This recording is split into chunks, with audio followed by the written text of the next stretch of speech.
3 రాజధానుల బిల్లు వెళ్ళింది. కౌన్సిల్లో బిల్లు వెళితే ఎంత దుర్మార్గంగా ప్రవర్తించారంటే కౌన్సిల్ చైర్మన్ పనిచేయకుండా చేసి గొడవలు చేస్తూ ఉంటే నేను విజిటర్స్ గ్యాలరీలో కూర్చొని ధైర్యాన్ని ఇవ్వడానికి అక్కడ సభ్యులకు వెళ్ళే పరిస్థితి తీసుకొచ్చారు. అంటే ప్రజాస్వామ్యం ఎంత అపహాస్యమైందో దాన్ని బట్టి మనకు అర్థమవుతుంది.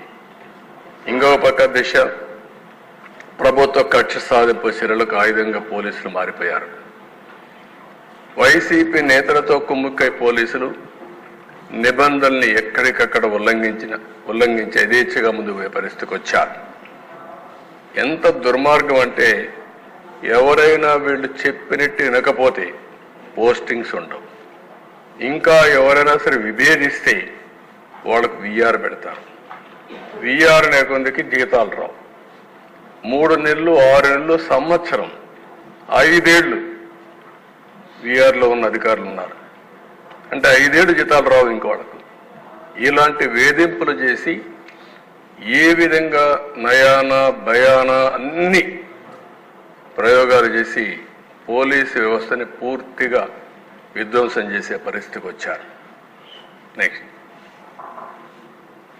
అధ్యక్ష, రాజకీయ పార్టీలు ప్రజాస్వామ్యానికి పునాది రాజకీయ పార్టీలు, ఆ రాజకీయ పార్టీ నాయకులు.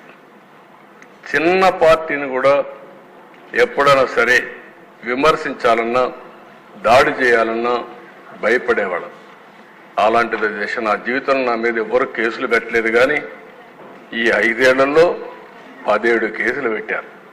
నా 17 ఇంకా కూడా ఉన్నాయి, కొన్ని 17 కేసులు పెట్టారు.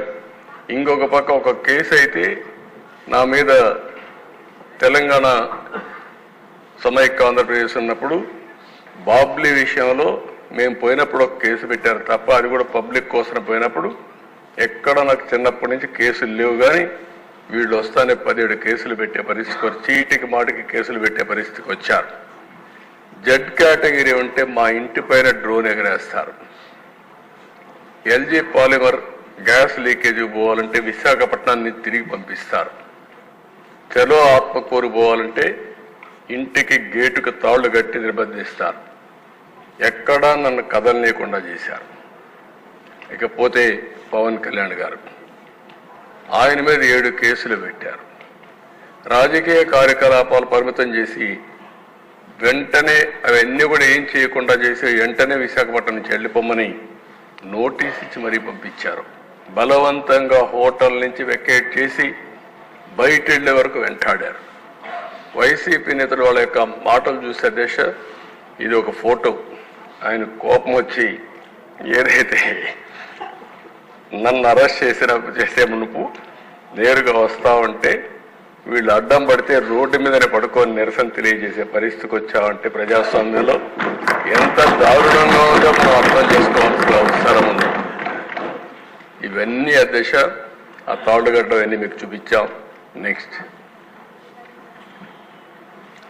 ప్రతిపక్ష రాజకీయ పార్టీలు అణచివేసేదానికి మీరు చూస్తే ఇక్కడి నుంచి బోండా ఉమా గారు ఉన్నారు.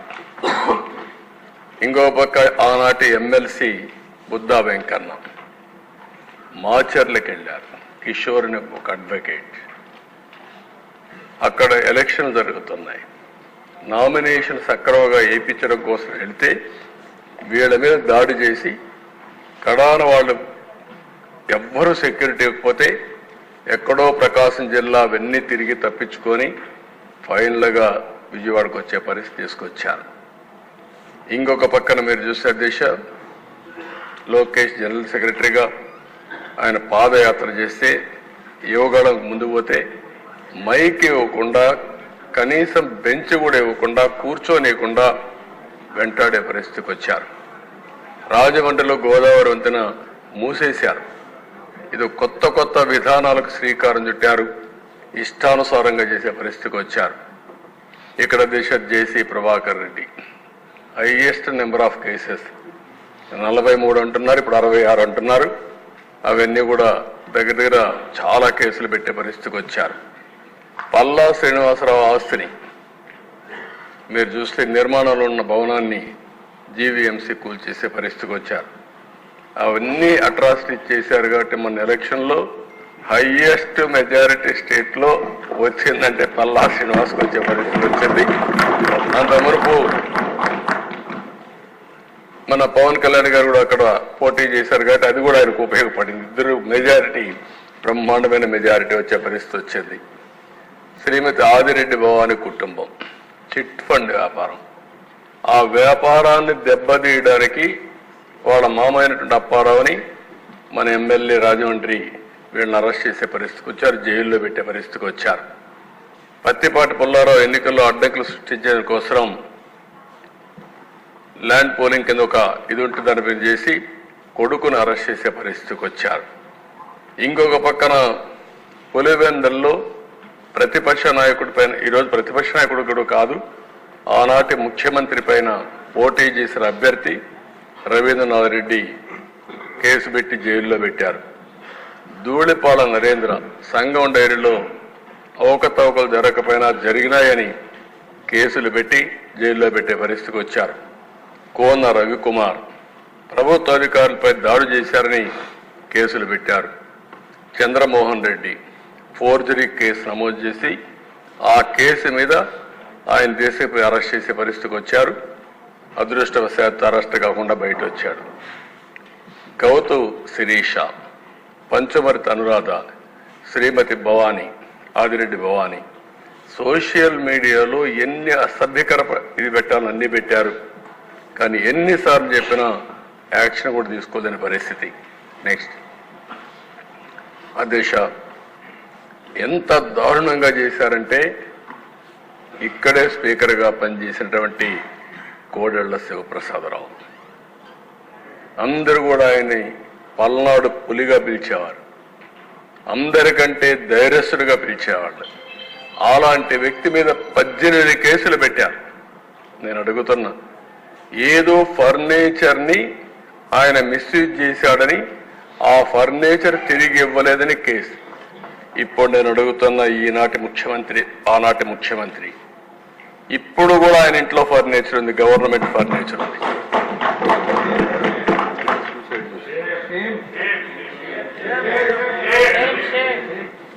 అంటే కనీస సాంప్రదాయం వెంటాడి కేసులు పెట్టి కడాన నేను ఇంక బ్రతకలేని ఈ అవమానంతో ఆత్మహత్య చేసుకున్నాడు కోడెళ్ల శివప్రసాదరావు. ఇది ఈ నాగరిక ప్రపంచం. నేను చాలాసార్లు ఇక్కడ మంత్రులుగా ఉన్నాం, నేను కూడా ఎప్పటి నుంచో చూశాను. ఫర్నిచర్ అనేది చాలా చిన్న విషయం. ఒకవేళ ఏదైనా ఫర్నిచర్ ఉంటే సెటిల్ చేస్తారు, నామినల్ ఎక్స్పెండిచర్ వేసి వాళ్ళు కావాలంటే తీసుకుంటారు, లేకపోతే మనం గవర్నమెంట్ బ్యాక్ తెచ్చుకుంటుంది. అలాంటివి చేశారు. వంగలపూడి అనిత అధ్యక్ష, పులివెందల్లో అక్కడ ఒక మహిళని రేప్ చేసి ప్రొటెస్ట్ చేయడానికి పోతే ఆ అమ్మాయి పైన ఎస్సీ ఎస్టీ అట్రాసిటీ యాక్ట్ పెడతారు. ఎస్సీ పైన ఎస్సీ ఎస్టీ అట్రాసిటీ యాక్ట్ పెట్టే ప్రభుత్వం ఇది. ఇక్కడ ఇంకొక ఎమ్మెల్యే కూడా ఉన్నాడు, మన మడకసిర ఎమ్మెల్యే రాజు, ఆయన కూడా ఉన్నాడు ఆ కేసులో. అయ్యాను సరే అధ్యక్ష, మీ మీద ఎస్సీ ఎస్టీ అట్రాసిటీ యాక్ట్ పెట్టారు, కడాన అటెంప్ట్ రేపు కూడా కేసు పెట్టారు మీ మీద. ఏం చెప్పాలి అధ్యక్ష, ఉన్మాదానికి పరాకాష్ట ఇవన్నీ. You are the senior most leader of the state. మీ సీనియారిటీకైనా గౌరవించి ఉండాలి. ఈరోజు బుచ్చయ్య చౌదరి తర్వాత ఈ అసెంబ్లీలో సీనియర్ మోస్ట్ అంటే అది మీరే ఉన్నారంటే అది ప్రజలు మీ మీద పెట్టుకున్న నమ్మకం. దీనికి ఇన్ని సంవత్సరాలుగా మీ జీవితంలో మీరు ప్రవర్తించిన తీరు, మీ నడవడిక, అలాంటి వ్యక్తి పైన కేసులు పెట్టే పరిస్థితికి వచ్చారు. దేవినేని ఉమా, రిజర్వ్ అటవీ ప్రాంతంలో అక్రమ క్వారీయింగ్ జరిగిందంటే ఆయన పైన కేసులు పెట్టే పరిస్థితికి వచ్చారు. అశోక్ గజపతిరాజు, రామతీర్థం, వాళ్ళ పూర్వీకులు కట్టించిన టెంపుల్, రాముడి తలదీసేశారు. ఇదే అన్యాయం అని వస్తే ఆయన మీద కేసు పెడతారు. ఇంకా అచ్చెన్నాయుడు గారు, పోలీసులు, ఆనాటి పోలీసులు గోడ దూకి ఇంట్లోకి వెళ్ళి ఫైల్స్ ఆపరేషన్ చేసుకున్నాడు. ఫైల్స్ ఆపరేషన్ చేసుకున్న వ్యక్తిని 600 కిలోమీటర్లు తీసుకొచ్చారు నాన్ స్టాప్గా. అంటే ఎంత ఇన్హ్యూమనో దీన్ని బట్టి మనకు అర్థమవుతుంది. దిశ పొంగూరు నారాయణ